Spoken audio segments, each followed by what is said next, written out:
sur mes genoux, chanterai-je Alléluia. Est-ce que je pourrais te parler? Je ne peux m'imaginer. Je ne peux m'imaginer. Je ne peux m'imaginer. Je ne peux m'imaginer. Je ne peux m'imaginer. Je ne peux m'imaginer. Je ne peux m'imaginer. Je ne peux m'imaginer.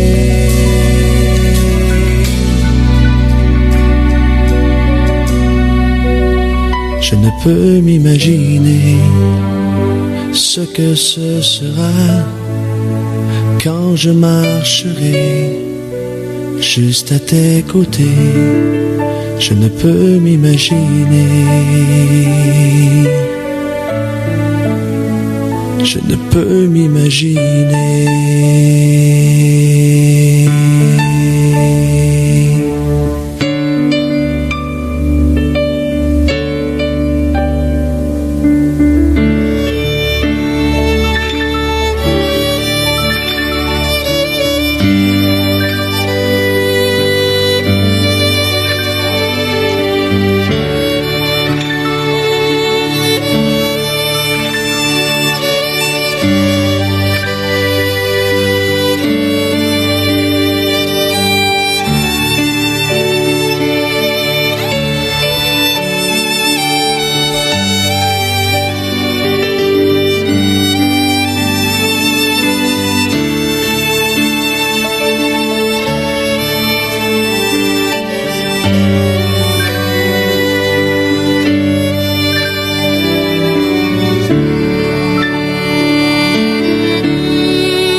Je peux m'imaginer ce que ce sera quand je marcherai juste à tes côtés. Je ne peux m'imaginer ce que mes yeux verront lorsque ton visage sera devant moi. Je ne peux m'imaginer.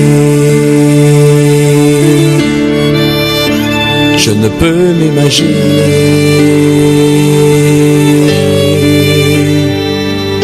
Entouré par ta grandeur, mon cœur va-t-il frémir? Danserai-je pour toi, mon Jésus? Serais-je saisi par la peur? Devant toi resterai-je debout? Vais-je tomber sur mes genoux? Chanterai-je Alléluia? Est-ce que je pourrais te parler? Je ne peux m'imaginer. Je ne peux m'imaginer. Je ne peux m'imaginer le jour où tu viendras pour me retrouver debout devant toi. Je ne peux m'imaginer. Tout ce que je ferai sera de t'adorer pour l'éternité. Je ne ne peux m'imaginer. Je ne peux m'imaginer. Entouré par ta grandeur, mon cœur va-t-il frémir? Danserai-je pour toi, mon Jésus? Serais-je saisi par la peur? Devant toi resterai-je debout? Vais-je tomber sur mes genoux? Chanterai-je Alléluia? Est-ce que je pourrais te parler? Entouré par ta grandeur, mon cœur va-t-il frémir? Danserai-je pour toi, mon Jésus? Serais-je saisi par la peur? Devant toi resterai-je debout? Vais-je tomber sur mes genoux? Chanterai-je Alléluia? Est-ce que je pourrais te parler? Entouré par ta grandeur, mon cœur va-t-il frémir? Danserai-je pour toi, mon Jésus? Serais-je saisi par la peur? Devant toi resterai-je debout? Vais-je tomber sur mes genoux? Chanterai-je Alléluia? Est-ce que je pourrais te parler? Je ne peux m'imaginer. Je ne peux m'imaginer. Je ne peux m'imaginer. Je ne peux m'imaginer. Je ne peux m'imaginer. Je ne peux m'imaginer. Je ne peux m'imaginer. Je ne peux m'imaginer.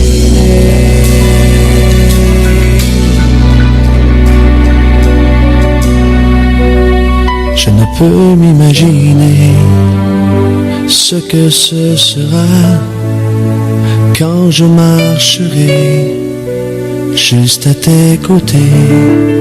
Je ne peux m'imaginer. Je ne peux m'imaginer.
Bonsoir à nos auditeurs, il est 15h30. Vous êtes bien et belle connectés sur les programmes radiophoniques du ministère Restauration sur la radio online.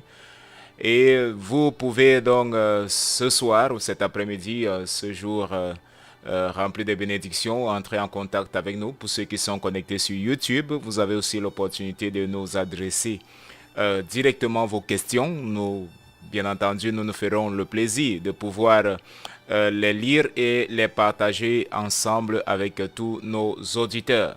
Donc, nous commençons le mois de mai et c'est un réel plaisir vraiment de vous trouver en ce premier mardi de ce mois de mai, le 5e mois déjà de l'année ou alors de l'an de grâce 2021. Et nous prions que le Seigneur, que la bénédiction du Seigneur repose sur vous dans tout au long en réalité de ce mois qui dans ce ministère a été dédié comme le mois de la conquête. Alors, le mois passé, c'était le mois de la victoire et ce mois, c'est le mois de la conquête. Donc, nous prions que le Seigneur vous ouvre les portes.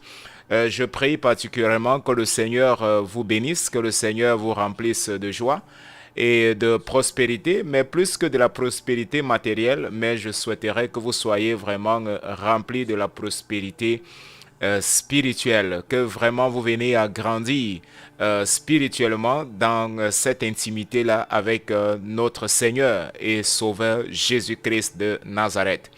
Alors le thème déjà s'affiche au bas de votre petit écran, comme vous pouvez déjà constater, être le sel dans un monde corrompu et dans un monde pervers. Ça sera le thème que nous allons aborder tout au long de ce mois de mai. Aujourd'hui, nous allons donc commencer avec l'introduction. Mais avant toute chose, j'aimerais déjà que nous puissions prier, que nous puissions remettre ce moment entre les mains du Seigneur afin d'être pleinement guidés par son esprit, afin d'être conduits sous sa grâce, afin que ce que nous allons ici dire pendant ces prochaines 40 minutes ne soit pas tout simplement quelque chose qui va apporter une édification théorique, mais que cela soit réellement une vie pratique, alors puisse nous conduire à pouvoir changer, à nous examiner, à voir si véritablement nous avons en nous ce sel. Nous allons prendre particulièrement deux passages bibliques qui vont sous-tendre toutes les exposés que nous allons avoir durant ce mois. Donc, nous aurons pratiquement donc 5 mardis pour pouvoir détailler donc sur ce thème. Nous parlons du sel et si nous avons le temps, nous parlerons aussi de la lumière. Donc, mais comme j'ai dit avant toute chose, c'est bon que nous puissions donc prier pour remettre ce moment entre les mains du Seigneur. Je vous invite dans votre maison ou alors dans l'endroit où vous êtes en ce moment à tout simplement baisser votre tête et à prier le Seigneur avec moi. Seigneur, nous voulons te bénir encore ce soir, toi qui nous donnes le privilège d'être là. Je te prie, Seigneur Dieu, afin que tu puisses conduire ce moment, conduire ces prochaines 40 minutes que nous serons ensemble avec nos auditeurs, ceux qui sont connectés, ceux-là même qui vont se connecter bien après, ceux-là même qui vont visionner ce programme ou assister ce programme lorsque il sera déjà terminé, parce que ce programme va également rester sur YouTube. Seigneur, je te prie afin que ta grâce leur soit communiquée. Seigneur, que ta paix leur soit communiquée, que ta miséricorde soit, Seigneur Dieu, sur eux. Ce soir, Seigneur Dieu, je voudrais véritablement diminuer et que tu puisses grandir. Je voudrais, Seigneur, que la chair se taise et que par ton esprit, Seigneur, tu puisses nous communiquer ta parole. Nous avons, Seigneur, tellement besoin de toi. Nous avons tellement besoin de pouvoir avoir une vie pratique, non pas simplement une vie théorique. Nous avons besoin, oui, de la théorie, de la connaissance théorique, mais plus que de la connaissance théorique, Seigneur, nous devons la pratiquer parce que cela ne sert à rien si nous écoutons et si nous ne mettons pas en pratique. Ta parole nous dit, heureux l'homme qui écoute ma parole et qui la garde ou qui la met en pratique, comme d'autres versions disent. Seigneur, que nous ne soyons pas des auditeurs oubliés, que nous ne soyons pas des auditeurs tout simplement qui aimons écouter la parole sans toutefois la garder ou la mettre en pratique, mais que nous soyons, Seigneur Dieu, ceux-là qui aiment pratiquer, Seigneur Dieu, ta parole, la vivre, afin que le monde puisse être transformé, afin que le monde, Seigneur Dieu, puisse voir ta gloire au travers de ton Église, le corps de Christ. Merci, Seigneur Dieu, pour ta présence. Merci, Seigneur, de nous conduire encore pendant ces prochaines minutes. Dans le beau et précieux nom de ton Fils bien-aimé Jésus-Christ, nous te prions et nous te rendons grâce. Amen. Alors, bien-aimés dans le Seigneur, je voudrais déjà accueillir ceux qui sont bien entendu avec nous, la sœur Berthude. Je voudrais inviter également chacun de nous à pouvoir partager ces liens avec vos contacts, tous ceux-là que vous savez qui ont un intérêt de pouvoir apprendre la langue française, ou alors ceux-là également, ou en fait qui parlent le français. Donc, parce que plus qu'apprendre la langue française, nous allons partager ce que nous allons partager ici, bien sûr, c'est la parole de Dieu, le pain de vie. Ce que nous avons besoin, bien entendu, notre corps spirituel a besoin afin de pouvoir grandir spirituellement. De la même manière qu'un corps physique, si le corps physique ne s'alimente pas, il en va de soi que ce corps va mourir. Donc, l'alimentation, c'est quelque chose de vital pour la survie de l'être humain. De la même manière, l'alimentation spirituelle est quelque chose de vital pour la survie de la vie spirituelle dans dans la vie d'un chrétien qui est né de nouveau. Donc, j'aimerais bien aimer dans le Seigneur que vous puissiez nous aider à pouvoir partager ces contacts avec à partager ces liens autant pour moi avec vos contacts, que ce soit sur WhatsApp ou sur Signal, qui est également un nouveau applicatif que des personnes utilisent pour pouvoir se communiquer. Donc, aidez-nous donc à pouvoir divulguer ce thème. Nous allons parler ce soir, et bien sûr dans les prochaines éditions aussi, nous allons essayer donc de développer ce thème, être le sel, être le sel dans un monde qui est corrompu, dans un monde qui est de plus en plus pervers. Alors, pour que nous puissions planter le décor, juste, je veux dire comme ça, j'ai choisi pour nous 2 passages justement qui sont liés à ce thème dont nous allons aborder, et c'est sur le sermon sur la montagne. Ceux qui sont familiers déjà qui ont déjà lu le sermon sur la montagne, pratiquement qui va du chapitre 5 jusqu'au chapitre 5, donc le chapitre jusqu'au chapitre 7 autant pour moi, le chapitre 5, 6, 7, donc le sermon sur la montagne. Oh, attention, je voulais aussi rappeler que nous avons les contacts là de WhatsApp, donc le 51 9 81 64 12 49. Vous pouvez également envoyer votre WhatsApp, en fait, vos questions, si vous avez des questions. Nous serons très très heureux de pouvoir les recevoir également par WhatsApp. Amen. Donc, si vous avez des questions, s'il vous plaît, faites-nous les parvenir. Alors, comme je disais, donc j'ai choisi pour nous 2 passages qui se trouvent dans l'un des sermons les plus longs que nous retrouvons dans le Nouveau Testament, spécialement en ce qui concerne les enseignements du Seigneur Jésus-Christ. Ça va du chapitre 5, le chapitre 6 et le chapitre 7. Et nous avons en fait beaucoup des théologiens ont appelé donc cela le sermon sur la montagne, ou le sermon de la montagne, comme certains peuvent dire. Bien qu'en réalité, théoriquement, ce n'était pas sur la montagne en réalité, parce que historiquement, en fait géographiquement même, lorsque vous allez dans cet endroit où le Seigneur Jésus avait prêché, lorsque vous observez, vous n'allez vraiment pas voir la montagne. Donc vous regardez, vous n'allez vraiment pas voir la montagne. Vous pouvez vous poser la question, mais d'où est-ce que pourquoi est-ce que Matthieu donc a parlé de la montagne, Lorsque vous lisez Matthieu 5, vous voyez que le Seigneur Jésus, la Bible nous dit qu'il s'est assis, c'était là, et puis il a ouvert la bouche et il a commencé donc à parler. Donc, et c'est appelé sermon sur la montagne. Je pense que c'est quelque chose qui est le plus connu parmi donc les théologiens, parmi les étudiants donc, de la parole de Dieu, parmi ceux qui sont de l'académie. Donc, ils comprennent cela un peu. On a résumé en fait le sermon donc, de la montagne. Et c'est une série d'enseignements qui est condensée là. Et le Seigneur Jésus s'adresse là, bien sûr, à la multitude qui sont là, également à ses disciples, et par ricochet, à tous ceux-là qui veulent le suivre, à tous ceux-là qui veulent le suivre. Et nous nous rappelons bien dans Matthieu le chapitre, donc dans Luc le chapitre 9, le verset 23, il dit, si quelqu'un veut me suivre, en parlant donc dans son église, en parlant donc du disciple, si quelqu'un veut me suivre, alors qu'est-ce qu'il fait? Il doit renoncer à lui-même et doit être capable donc de porter sa croix et de me suivre, et de suivre le Seigneur Jésus autant pour moi. Donc, nous allons lire, ouvrons nos Bibles si vous en avez, bien sûr. Je suppose que vous en avez. Si vous n'en avez pas, peut-être vous avez l'application ou alors un applicatif là parce que nous aujourd'hui nous en avons dans le téléphone, nous avons à l'internet, nous pouvons avoir digital, mais je préfère toujours utiliser la Bible physique. Elle ne peut pas être substituée par le numérique.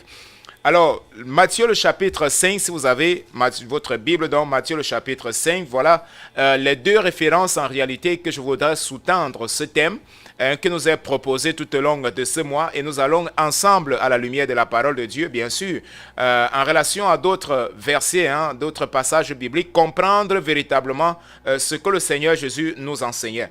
Donc, Matthieu le chapitre 5, à partir donc du verset 13, le verset 13 uniquement nous dit ceci. Vous êtes le sel de la terre, mais si le sel perd sa saveur, avec quoi la lui rendront-on? Il ne sert plus qu'à être jeté dehors et foulé aux pieds par les hommes. Lisons aussi un autre passage dans le livre de Marc, le chapitre 9, le verset 50. Marc, le chapitre 9. Marc, le chapitre 9, le verset 50. Marc, le chapitre 9, le verset 50. Donc, la Bible nous dit aussi, le sel est une bonne chose. Le sel est une bonne chose. Ça, c'est également la parole du Seigneur. Le sel est une bonne chose, mais si le sel devient sans saveur, avec quoi l'assaisonnerez-vous? Ayez le sel en vous-même et soyez en paix les uns envers les autres. Amen. Alors, il en va de soi que pour que nous puissions percevoir et comprendre clairement ce que nous sommes en train de parler, nous allons déjà commencer à étudier le mot qui apparaît ici. C'est le mot sel. La première des choses qu'il faut comprendre, c'est quoi le sel, quelle est l'importance du sel, quelles sont les propriétés du sel. Parce que si nous ne comprenons pas véritablement c'est quoi le sel, quelle est la fonction du sel, alors on ne pourra pas comprendre ce que le Seigneur Jésus était en train de dire. Donc, pour que nous puissions comprendre cette comparaison, parce que c'est une comparaison que le Seigneur Jésus est en train de faire, pour que nous puissions comprendre clairement cette comparaison que le Seigneur est en train de faire, en appelant ses disciples, en appelant l'Église ainsi, vous allez me dire qu'à cette époque, il n'y avait pas l'Église, mais nous voyons dans un sens un peu futur, comme un sens également de prophétie, qui en réalité, il ne parlait pas seulement pour ceux qui étaient là, mais bien comme pour ceux qui devaient le suivre. Il dit donc, vous êtes le sel. Alors, certainement la question qu'on peut se poser, c'est quoi le sel? Quelles sont les propriétés du sel? Quelles sont les caractéristiques du sel? Ça sert à quoi? Sa fonction? Donc, c'est un peu ça que nous allons déjà voir dans un premier but et dans un premier temps, autant pour moi, avant donc de pouvoir revenir et appliquer cela donc dans la vie chrétienne et comprendre parfaitement ce que, ou alors comprendre du moins ce que le Seigneur Jésus était en train de pouvoir expliquer, à la lumière, bien sûr, de la parole de Dieu. Alors, la première des choses que je voudrais signaler ici, c'est que personne en réalité n'a du plaisir à pouvoir manger un aliment qui n'a pas du sel, un aliment qui n'est pas assaisonné. Personne n'éprouve du plaisir, personne n'a la joie à pouvoir s'alimenter lorsqu'il prend un repas qui n'a pas de saveur, qui n'est pas salé. Alors personne véritablement n'a du plaisir.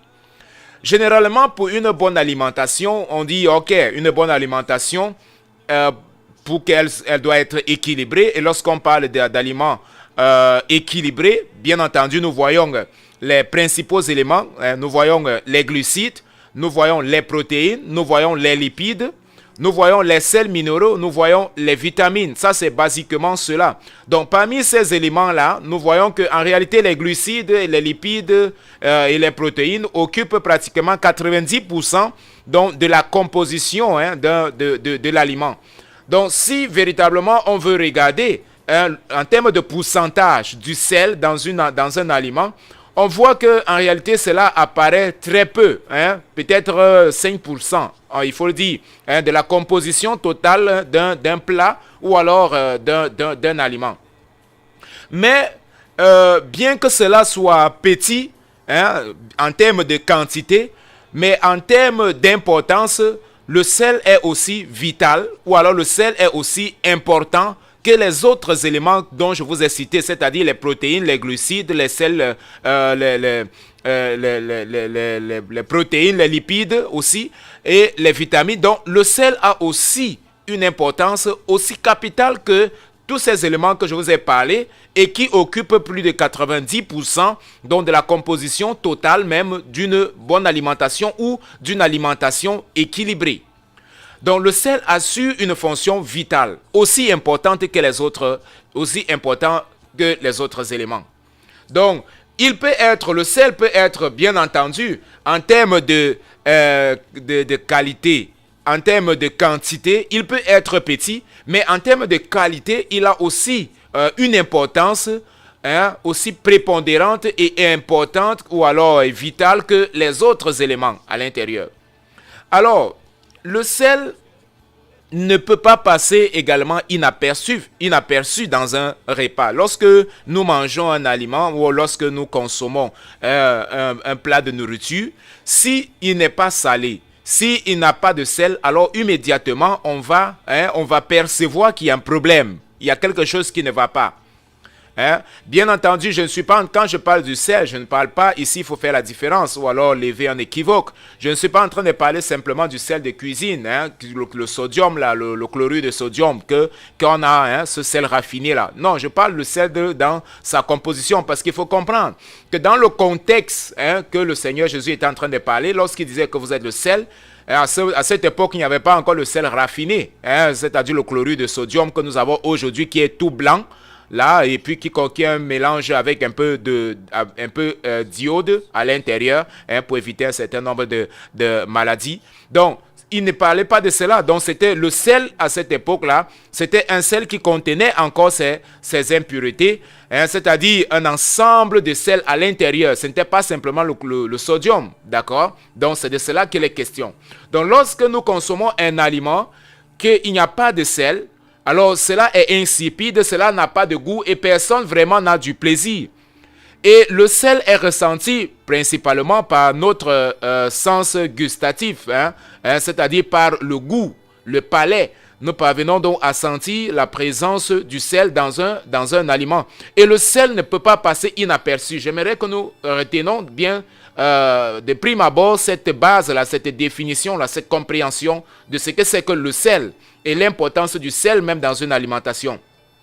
Donc le sel ne peut pas passer inaperçu. Si vous prenez un aliment pour un individu qui fonctionne, qui n'est pas malade, d'accord, et qui n'a pas, je ne sais pas, quelques problèmes, je ne sais pas, quelques déficients, problèmes déficitaires, je ne sais pas, là où il a peut-être perdu le palais et ainsi de suite. Non, quelqu'un qui est normal, lorsqu'il prend un repas, s'il n'y a pas du sel, il va savoir. Et s'il y a du sel, il va savoir. D'accord? Donc le sel, son absence est identifiable et également sa présence est identifiable. Quand elle n'est pas là, on identifie. Quand elle est là, on identifie également. Donc ça, c'est la première des choses. Le sel ne peut pas passer inaperçu dans un aliment. Donc ça, c'est quelque chose qui est très très important.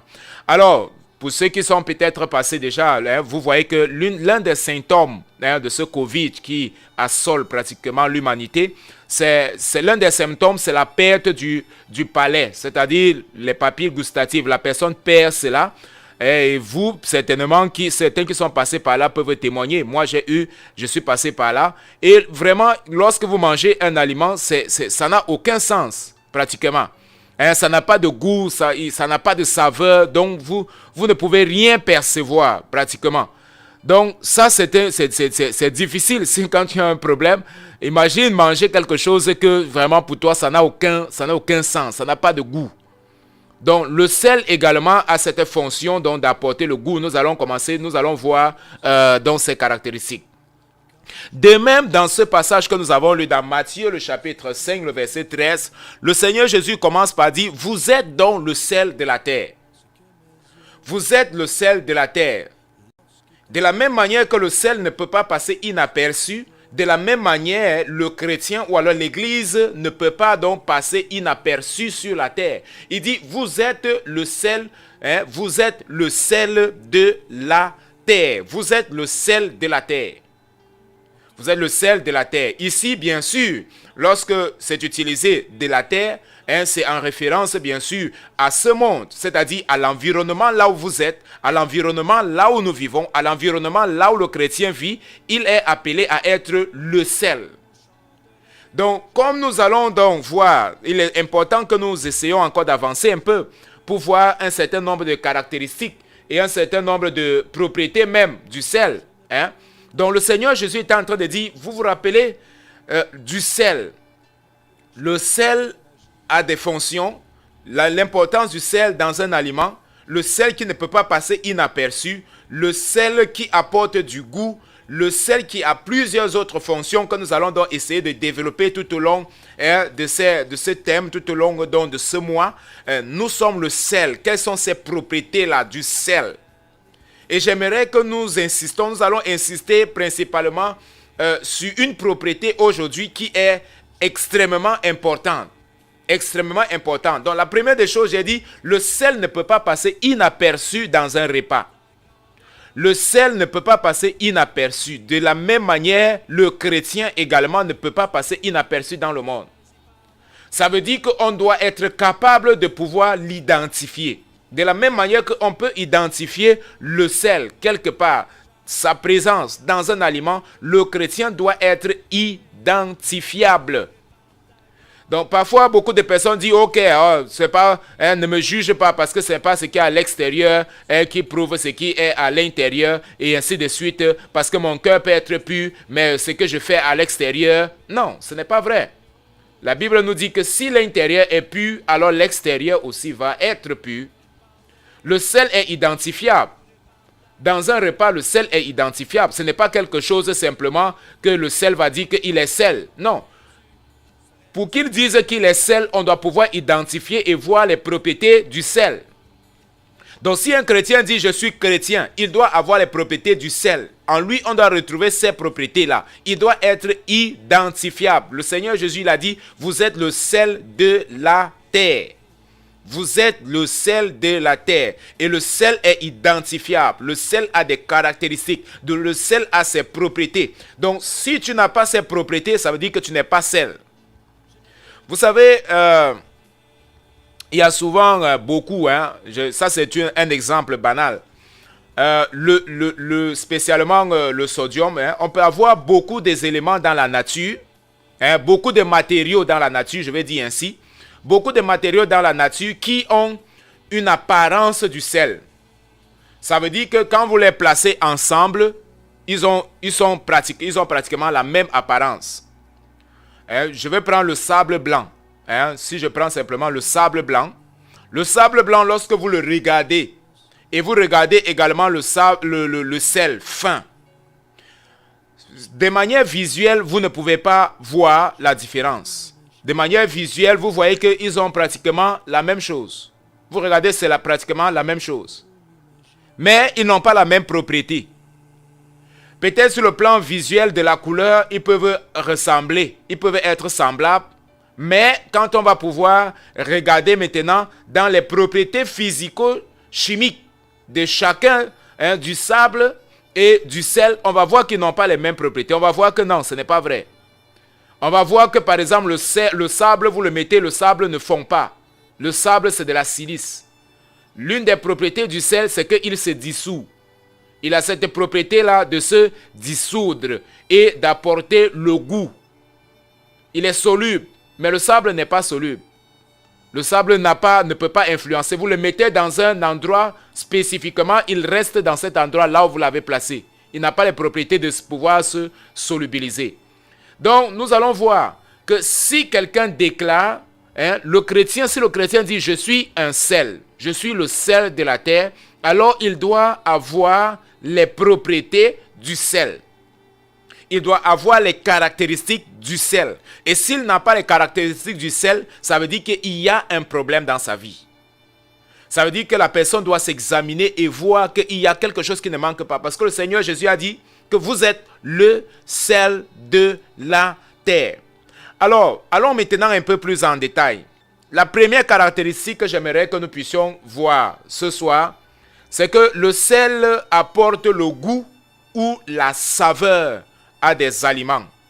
Première caractéristique, le sel apporte le goût ou la saveur à des aliments. Je parle des sels en général, je ne suis pas en train de parler simplement de, comme j'ai dit, le chlorure de sodium. Non, qui est utilisé sur les tables là, non. Le sel a cette caractéristique-là, d'apporter donc le goût.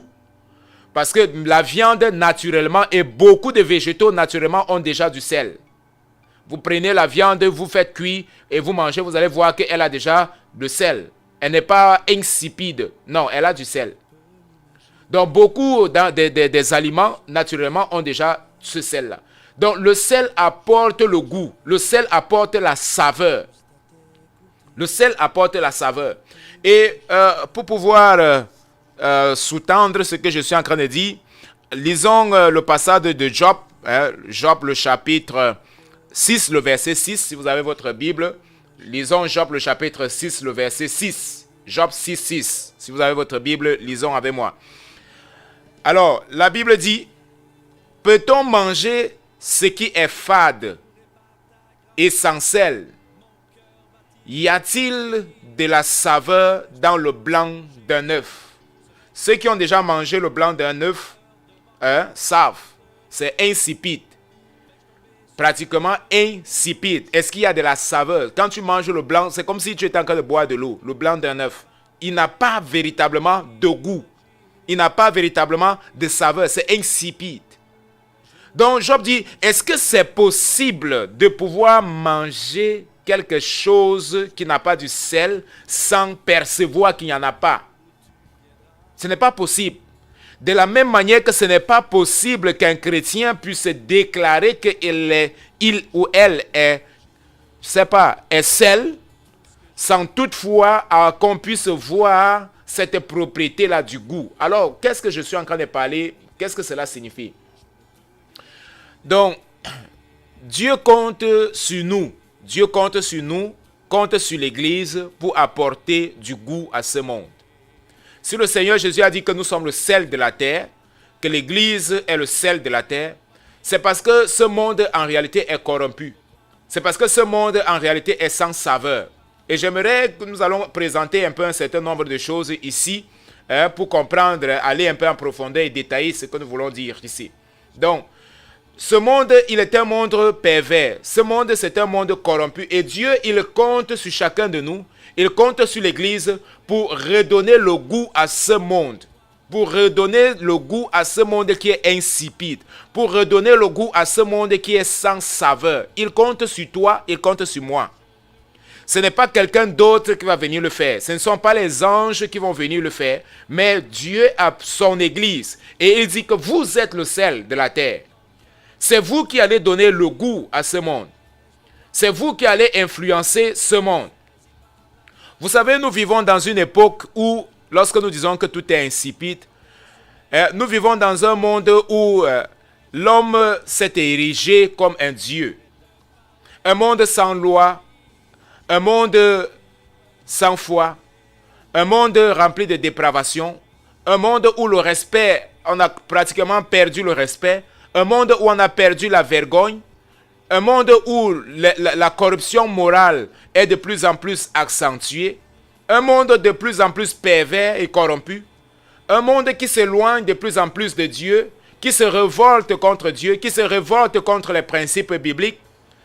C'est notre réalité. Un monde qui est sous la domination du malin, comme la Bible nous dit dans 1 Jean le chapitre 5, le verset 19. Nous savons que nous sommes de Dieu et que le monde entier est sous la domination du malin. Voilà la réalité du monde. Ce monde est insipide et je pense que ce ne serait même pas exagéré de dire que nous vivons les pires moments que dans le temps de Noé. La Bible nous présente le temps de Noé avant le déluge, ce qui a amené le Seigneur à détruire cette génération dont Dathan, qui s'est rébellé contre Dieu, qui a oublié Dieu, qui vivait dans la perversité. Et nous nous rappelons aussi de Sodome et Gomorrhe. Cela n'a pas été différent avec ce qui s'est passé à Sodome et Gomorrhe. Je peux dire que cette génération vit pratiquement la même chose. Et sinon même peut-être plus pire que dans ces temps-là. Nous disons que nous sommes dans le temps de la grâce. Nous sommes dans le temps où Dieu il a défini toutes choses, comme il a dit depuis le temps de Noé, qu'il n'allait plus donc détruire la terre après le déluge, jusqu'à ce qu'il ait fixé donc un temps où il va juger les vivants et les morts. Mais voilà la réalité du monde dans lequel nous nous trouvons. C'est un monde pervers, c'est un monde corrompu, c'est un monde sans goût, c'est un monde insipide, c'est un monde qui se détourne de la loi de Dieu, c'est un monde qui haït Dieu, c'est un monde qui s'érige en Dieu. L'homme de plus en plus, avec la technologie, comme j'ai présenté quelques temps auparavant, dans les éditions passées, de plus en plus à cause de la technologie, à cause des avancées scientifiques, que je ne suis pas en train de dire que cela n'est pas une bonne chose dans le cas où elle contribue à l'espérance de vie, à l'homme de pouvoir, y compris aux chrétiens, d'avoir une bonne santé pour pouvoir louer Dieu, pour pouvoir adorer le Seigneur et pouvoir accomplir l'œuvre de Dieu. Mais nous voyons que cette technologie, malheureusement, de plus en plus, fait en sorte que l'homme devient de plus en plus orgueilleux et rejette Dieu. Il pense donc qu'il est arrivé et maintenant il a la réponse à tout. L'être humain avant cette pandémie, qui est venue assoler pratiquement toute l'humanité, donc avait des projets pour Mars, bien sûr que continue à avoir les projets pour d'autres nations, pour d'autres planètes, pour ceci et pour cela. Et à cause de tout cela, justement, pense que, alors, cela lui donne le droit de se considérer comme Dieu. Et certains viennent même à dire que Dieu est mort, que Dieu n'existe pas. Nous vivons dans un monde insipide. Nous vivons dans un monde corrompu. Nous vivons dans un monde pervers. Mais maintenant, Dieu dit oui. Dieu est conscient de cette réalité. Le Seigneur Jésus, il était conscient de cette réalité. Mais malgré cette corruption, malgré cette perversité, malgré ce détournement des hommes de plus en plus de la loi de Dieu pour pouvoir servir l'ennemi, pour pouvoir servir le prince de ce monde, comme la Bible le présente, malgré tout cela, le Seigneur Jésus dit, vous êtes le sel de la terre. Vous êtes le sel, c'est vous que je vais utiliser pour pouvoir donner le goût à ce monde. Bien sûr que l'idée, la Bible dit que Dieu ne souhaite pas, Dieu ne veut pas que les hommes périssent, mais que tous parviennent à la repentance. Dieu ne souhaite personne, la mort de personne. Dieu ne désire pas la mort du pécheur. Dieu ne voudrait pas que ce monde soit détruit avec le malin, avec l'ennemi, parce que son sort, il est déjà jugé. Dieu voudrait que tous les hommes, la Bible dit ça, que tous les hommes viennent à la repentance. Et comment est-ce que tous les hommes vont venir à la repentance? Comment est-ce que tous les hommes vont parvenir à voir la gloire de Dieu? Comment tous les hommes vont parvenir à goûter l'excellence de Dieu? Voilà pourquoi le Seigneur Jésus dit, j'ai mon église que je place ici sur la terre et mon église va être le sel de la terre. Mon église va être cette représentation. Mon église va être cela, va être donc composé de, va être ma représentation. Et ceux-là qui vont vouloir goûter ma paix, goûter ma joie, alors ils vont venir dans l'église. Donc l'église est là pour apporter le goût. Le corps de Christ, nous en tant qu'enfants de Dieu, nous qui sommes nés de nouveau, la Bible nous dit cela, nous sommes le sel de la terre. Le Seigneur n'était pas en train de parler aux païens. Il n'était pas en train de parler à ceux qui ne le connaissaient pas. Non, il parlait justement à ceux qui étaient là et qui avaient accepté sa parole, qui étaient en train de l'écouter, qui avaient reçu cette parole. C'est-à-dire vous et moi, nous sommes appelés à être le sel. Donc le sel généralement influence et n'est pas influencé. Ça c'est une propriété excellente. Donc apporter le goût justement, c'est que l'église doit être ce qui va apporter le goût et ne pas être corrompu. Nous allons voir, c'est une autre propriété que nous allons étudier en détail. La préservation. Comment est-ce que l'église a su cette fonction? Parce que le sel a su également la fonction de préservation, de conservation. Donc il conserve contre la putréfaction. Parce qu'à l'époque, dans l'histoire, nous avons vu que le sel était utilisé, nous allons voir, était utilisé comme un conservant pour que les aliments n'entrent pas en putréfaction. Donc il avait comme un effet bactéricide ou alors inhibiteur. Inhibiteur pour le développement donc, des micro-organismes et ainsi de suite. Il rendait l'environnement et rend l'environnement hostile au développement de tout ce qui peut entraîner la contamination et la destruction d'un aliment bien déterminé. Mais le Seigneur Jésus dit, nous sommes nous sommes le sel de la terre. C'est nous que le Seigneur Jésus il a choisi. C'est vous et moi qu'il a choisi pour pouvoir apporter le goût. Partout là où vous êtes, dans votre famille, vous êtes appelés à être le sel, à porter le goût là-bas. Beaucoup de personnes disent, ah mais tout ne fonctionne pas. Oui, tout ne fonctionne pas. C'est le sel qui apporte le goût. C'est le sel qui doit influencer. Parce que nous allons voir, le Seigneur Jésus dit, si le sel perd sa saveur, et nous allons voir comment est-ce que le sel perd sa saveur. Si le sel perd sa propriété, elle ne sert plus à rien. Ça veut dire que c'est un sel qui est déjà contaminé. Il perd sa saveur parce qu'il est déjà contaminé. Et s'il se contamine, alors il se conforme à son environnement. Il n'est plus différent de ce qui est autour de lui. Comment est-ce qu'il va influencer si lui-même il n'est pas différent de ceux-là? Non. Pour pouvoir influencer quelqu'un, il faut être différent de la personne. Tu ne peux pas influencer un bandit si toi-même tu es bandit. Tu ne peux pas influencer un meurtrier si toi-même tu es meurtrier.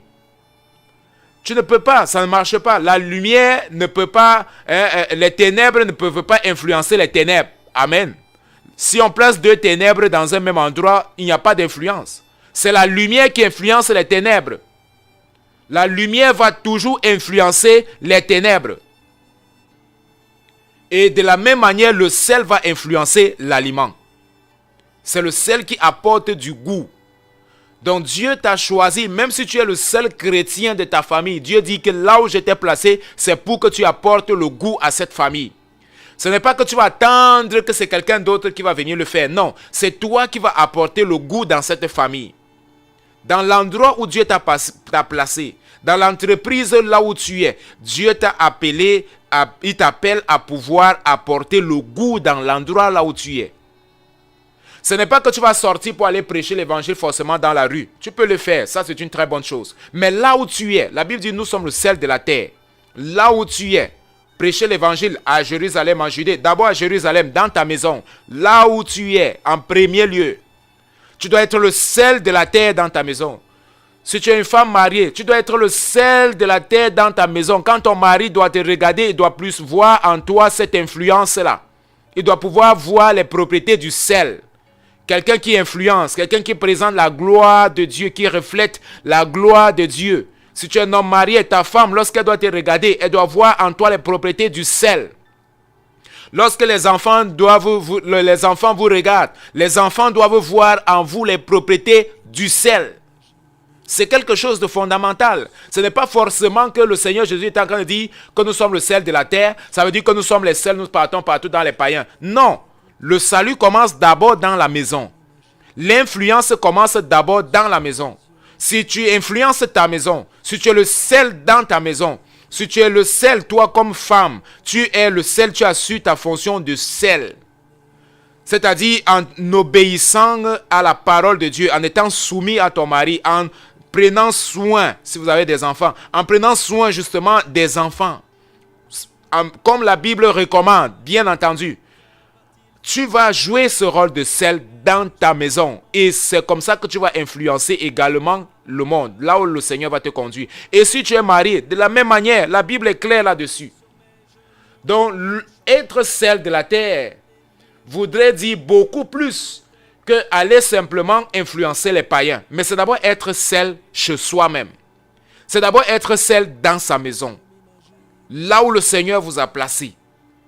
C'est être le sel là-bas. Être un homme qui représente le sel, le sacerdoce. La Bible nous dit nous sommes nous sommes appelés à être des prêtres. Nous sommes appelés à être des sacrificateurs. C'est ça, le sacrificateur de la maison. Toi, l'homme, c'est toi. Quand ta femme doit te regarder, elle doit voir en toi un sacrificateur. Comme la Bible nous dit que Job se levait très tôt le matin. Il faisait les sacrifices pour toute sa famille. Donc tu es appelé à être le sel. Nous tous, Dieu dit, vous êtes le sel. C'est vous qui allez influencer. Alors, je voudrais attirer notre attention également sur ce que le Seigneur Jésus dit. Quand nous lisons dans Matthieu, pour ceux qui nous rejoignent, peut-être vous n'êtes pas au parfum de ce que nous sommes en train de dire ici. Donc, lorsque la Bible nous dit, dans Matthieu le chapitre 5, le verset 13, « Vous êtes le sel de la terre, mais si le sel perd sa saveur, avec quoi la lui rendra-t-on? Vous êtes le sel de la terre. » J'ai parlé de deux choses. Le sel en termes de quantité et le sel en termes de qualité. Au début, je vous ai parlé de la composition des aliments. Et je vous ai dit que le sel, généralement, peut-être même à moins de 5%. En réalité, c'est une très petite quantité. Mais elle est présente. Donc, lorsque le Seigneur Jésus était en train de dire que vous êtes le sel de la terre, premièrement, il était en train de dire que la quantité, c'est petit. Ça, c'est clair. C'est la première révélation que nous voyons. C'est-à-dire, en termes de quantité, il n'y a pas beaucoup. C'est un peu. Ça, c'est la réalité du monde. C'est la réalité du monde. Mais le Seigneur Jésus dit, oui, je le sais que vous êtes le sel. En termes de quantité, vous êtes peu. Mais je vais utiliser mon église, cette petite quantité, pour influencer le monde entier. Regardez la puissance. Lorsque l'église est soudée, Vous voyez que Dieu n'a pas besoin de 1 milliard de chrétiens dans le monde pour pouvoir influencer peut-être les 7 milliards et demi que nous avons. Non. Une petite quantité. Si nous faisons même seulement les 5% de la population mondiale que nous avons aujourd'hui, ça ne donne même pas, ça ne donne même pas 1 milliard, peut-être même pas 500 millions, même pas. Donc, et aujourd'hui, les statistiques que nous avons, c'est vraiment exorbitant. On va nous dire que nous avons 1 milliard et demi, nous avons 2 milliards de chrétiens dans le monde entier. 2 milliards, sans aucun changement. Ce n'est pas vrai. C'est justement pour nous dire que ce n'est pas vrai. Pourquoi ce n'est pas vrai, frère? Pourquoi est-ce que ce n'est pas vrai? Parce que le Seigneur Jésus a dit que son Église est le sel. Et si son Église est le sel, quelle est la quantité du sel qu'on met dans un aliment? C'est petit. Ce n'est pas beaucoup. C'est un peu de sel. Donc en termes de quantité, c'est un peu. Mais en termes de qualité, elle a une très grande valeur aux yeux de l'Éternel. Donc le Seigneur Jésus dit, vous êtes le sel de la terre. La première révélation, c'est qu'en termes de quantité, vous n'avez pas besoin de vous préoccuper parce que je sais que vous êtes peu. Donc ceux qui sont véritablement le sel, c'est ce que le Seigneur Jésus parle plus tard, toujours dans le même sermon sur la montagne. Dans le chapitre 7, le verset 13, il dit, entrez par la porte étroite, car large est la porte, spacieuse est le chemin qui mène à la perdition, et il y en a beaucoup qui entrent par là. Mais étroite est la porte, resserré le chemin qui mène à la vie, et il y en a peu qui y trouvent. Le Seigneur Jésus dit, il y en a peu qui y trouvent. Il est justement en train de nous donner la caractéristique du sel. Peu qui y trouvent. Donc, son Église, le sel est peu. De la même manière que le sel dans la nourriture est peu, de la même manière, son Église est peu. Ceux qui sont réellement sauvés, c'est une poignée. C'est un peu. Il y en a peu qui passent là-bas. Pourquoi? Parce qu'il faut être différent de la majorité. Il faut être différent de la majorité. Il ne faut pas se conformer. Celui qui se conforme, il en va de soi. Il est clair, la personne va perdre son goût. La personne va perdre le goût. Donc Dieu veut t'utiliser pour pouvoir redonner le goût à ta famille. Dieu veut t'utiliser pour pouvoir redonner le goût à l'environnement, là où il t'a placé, dans ton travail, à l'école, je ne sais pas moi, là où il t'a placé. Dans l'église, pour être le sel. Pour être ce témoignage-là, que quand les gens te regardent, on dit oui, voilà, celui-là, il représente vraiment le sel. Il a les propriétés du sel. Il apporte le goût à l'environnement. Il y a certains chrétiens parfois, que quand ils sont quelque part, tu te demandes s'ils sont chrétiens dans l'église. Parce que ce qui sort de leur bouche, c'est vraiment, ça n'a aucune importance. Ça n'apporte pas de la saveur. Ce n'est pas assaisonné. La Bible dit que nos paroles doivent toujours être assaisonnées. C'est pour cela que dans Marc, la Bible dit, ayez du sel en vous-même.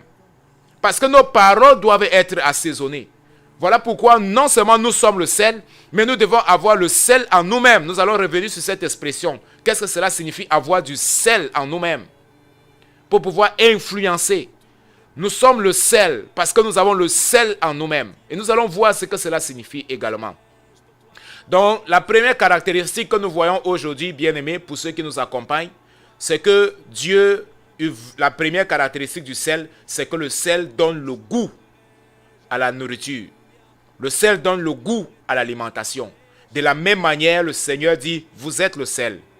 Tu es le sel de manière individuelle. Quand il a dit vous, ce n'est pas simplement un ensemble. C'est que c'est chacun de manière individuelle. Vous voyez, le sel, généralement, on a les grains. Mais lorsqu'on les met ensemble, chacun a la propriété. Si chacun, ils ont tous la même propriété. Hein? Ils ont tous la même propriété. Tous ont la même propriété. Les mêmes caractéristiques, les mêmes propriétés. Nous sommes le sel de la terre. Nous sommes appelés à être le sel. Et le Seigneur Jésus nous révèle qu'en termes de quantité, on en a peu. Mais même si c'est peu, alors avec ce peu-là que je vais utiliser pour pouvoir influencer ce monde entier. De la même manière que Dieu n'avait pas besoin des 22 000 ou des 32 000 soldats pour pouvoir éliminer les Madianites. Il a utilisé simplement 300. Quand vous comparez, vous faites la différence, vous voyez 300 Quand on regarde au départ, on avait pratiquement 32 000. Au final, on se retrouve avec 300. Vous vous posez la question. Donc, pour dire quoi? Petite quantité. Dieu utilise une petite quantité pour pouvoir donner la victoire. Dieu utilise une petite quantité. Il n'a pas besoin d'une grande quantité. Il n'a pas besoin... Non, il a besoin de la qualité. Parce que c'est avec cette qualité-là qu'il va influencer le monde. Dieu n'a pas besoin qu'on lui dise que toute la terre est chrétienne.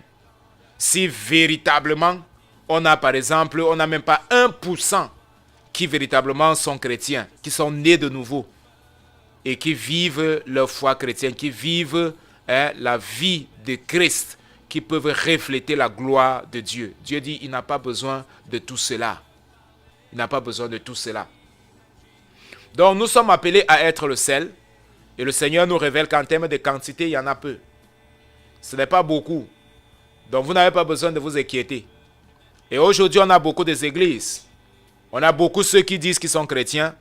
Mais lorsqu'on regarde leur vie, malheureusement, on ne voit pas le sel. Mais Dieu nous appelle encore ce soir. Nous allons nous arrêter là. Encore ce soir, Dieu dit, vous êtes le sel de la terre. Je vous ai appelé à être le sel de la terre. Première caractéristique, à donner le goût. Apporter le goût, apporter la saveur dans l'environnement, là où vous vous trouvez. Dans l'église, là où le Seigneur vous a placé. Soyez le sel. Soyez le sel, que les gens puissent voir les caractéristiques du sel en vous. Lorsque vous ouvrez la bouche pour parler, la Bible dit que votre parole soit assaisonnée. Ce ne sont pas des paroles perverses. Ce ne sont pas des paroles des blagues. Non.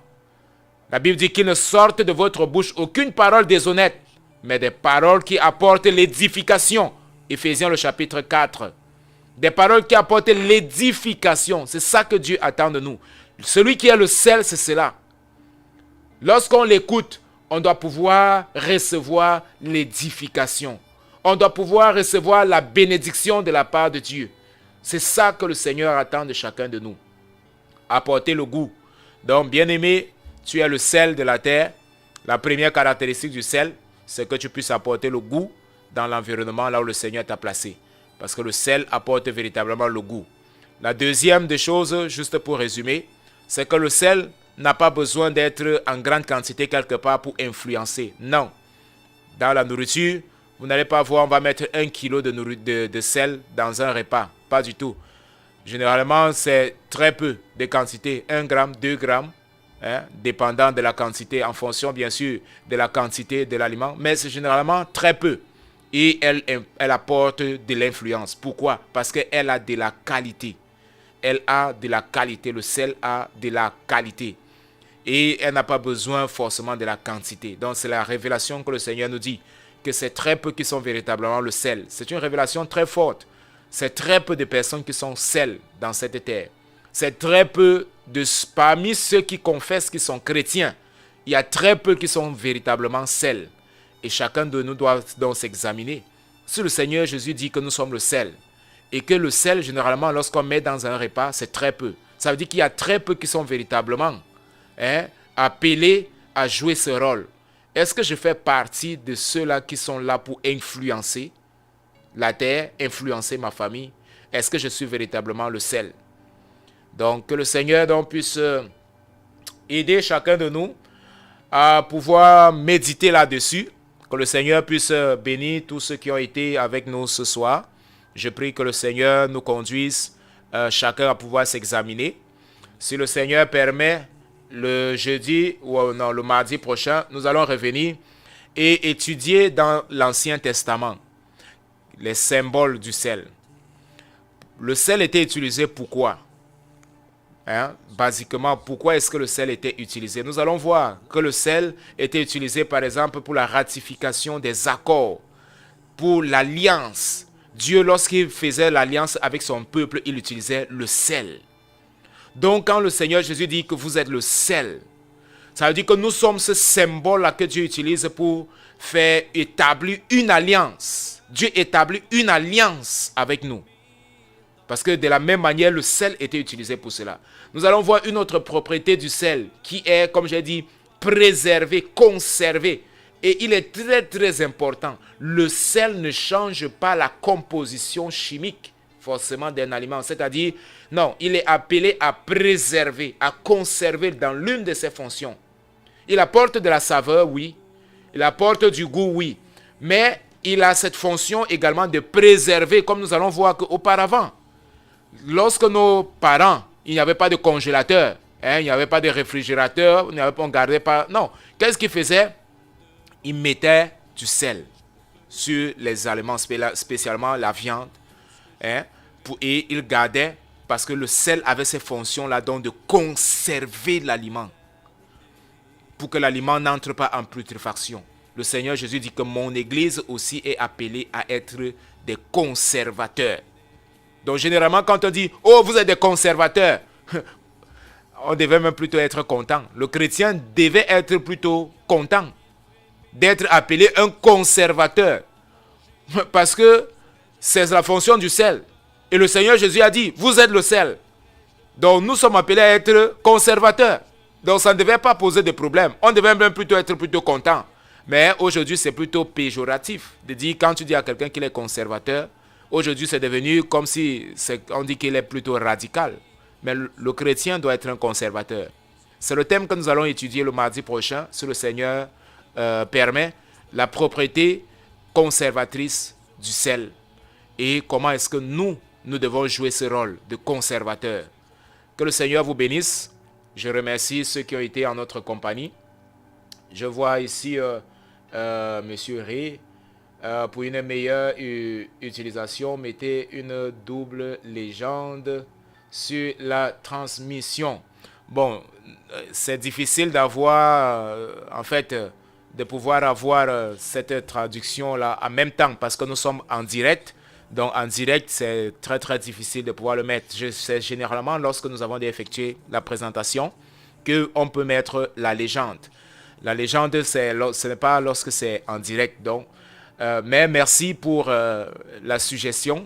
Nous pensons que avec la technologie, peut-être il y aura un applicatif qui va être créé de telle sorte que lorsque ce soit, on ait des présentations en direct, alors l'auditeur puisse avoir le choix de choisir la langue qui lui est sied, afin de pouvoir également accompagner ce que nous disons. Donc, mais merci pour la suggestion. Pour le moment, nous sommes limités avec cette application. S'il existe, je n'en sais pas, mais nous n'avons pas encore acquis cela. La sœur Bertie de Lovna également, Yvonnette, la sœur Odette, que le Seigneur vous bénisse. Pour moi, ça a été un réel plaisir d'être en votre compagnie. Retrouvons-nous donc le mardi pour pouvoir continuer donc avec ce thème. Comme j'ai dit, ce mois, nous allons aborder ce thème. Nous sommes le sel de la terre. Et nous allons aussi parler, si le Seigneur permet, la lumière, les propriétés de la lumière. Le mardi prochain, nous serons ensemble, si le Seigneur permet, comme j'ai dit. Mais avant cela, le samedi, nous avons notre étude biblique, généralement tous les samedis. Soyez des nôtres, nous allons continuer avec le mode de vie du chrétien. D'accord? Nous avons parlé déjà de l'esthétique, nous avons parlé déjà de la nouvelle naissance, nous avons parlé déjà de la dualité entre la nouvelle nature et la nature charnelle. Donc, soyez des nôtres pour pouvoir donc accompagner cette série d'enseignements. Le samedi, lorsqu'il est 9h, il sera 9h, c'est l'heure du Brésil. 9h, c'est l'heure du Brésil. Dans d'autres pays, bien sûr, l'heure change. Donc, j'aimerais prier pour vous, que le Seigneur puisse vous bénir. Seigneur, merci parce que nous arrivons au terme de cette édition. Je te prie afin que tu bénisses tous ceux qui ont été en notre compagnie. Que ta grâce et ta miséricorde, Seigneur, leur soient accordées. Seigneur Dieu, je te prie afin que si, Seigneur, quelqu'un a un problème, si quelqu'un a un problème de santé, que, Seigneur Dieu, tu puisses étendre ta main guérissante sur elle. Peut-être cet auditeur qui va voir ce programme parce qu'il va rester sur YouTube. Seigneur, je te prie afin que toi seul, par ton esprit, tu puisses lui accorder la compréhension de ce qui est enseigné ici, ce que par ton esprit nous avons pu passer ce soir, et que ta grâce, Seigneur Dieu, soit sur chacun de nous. Merci parce que tu le fais, à cause de ton amour et à cause de ta bonté. Au nom de Jésus-Christ, nous te prions et nous te rendons grâce. Amen. Alors, il est 15h, il est 16h, autant pour moi, et 30 minutes. Que le Seigneur vous bénisse. Nous nous retrouvons dans le mardi, d'abord le samedi, et ensuite le mardi, s'il plaît à Dieu. Que le Seigneur vous bénisse. Bonsoir.